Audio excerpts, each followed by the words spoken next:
एक छोटे से गांव के किनारे एक गहरा काला जंगल था। उस जंगल के बारे में लोगों का कहना था कि वहां रात को एक चुड़ैल घूमती है। कोई भी उस जंगल में अंधेरा होने के बाद नहीं जाता था। गांव वाले कहते थे कि चुड़ैल की आंखें आग की तरह चमकती थीं, उसके बाल बहुत लंबे और बिखरे हुए थे, और जब वह हंसती तो उसकी आवाज पूरे जंगल में गूंज जाती। एक बार गांव का एक लड़का, जिसका नाम अर्जुन था, जिद करके अपने दोस्तों के साथ रात को जंगल में चला गया।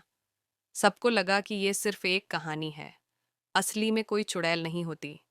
लेकिन जैसे जैसे वे जंगल के अंदर गए, पेड़ों की टहनियाँ अजीब तरह से हिलने लगीं, मानो किसी को पकड़ना चाहती हों। अचानक उन्होंने दूर से एक औरत को देखा। वह पेड़ के नीचे बैठी थी और उसके सामने एक टूटा हुआ दर्पण रखा था।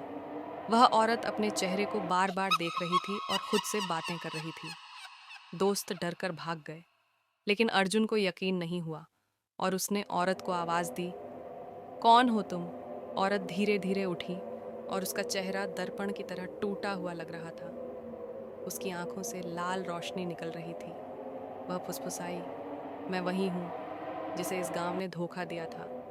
अब जो भी मुझे देखता है वो कभी लौट कर नहीं जाता। बस अगले ही पल अर्जुन की चीख जंगल में गूंज उठी और फिर सन्नाटा। सुबह जब गांव वाले जंगल में गए तो उन्हें सिर्फ एक टूटा हुआ दर्पण और अर्जुन की चप्पलें मिलीं। अर्जुन कभी वापस नहीं आया।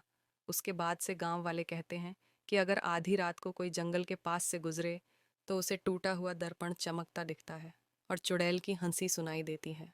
आगे की कहानी जानने के लिए हमारे चैनल नाइट टून स्टूडियो को सब्सक्राइब करें और कमेंट करके बताएं आपको कहानी कैसी लगी।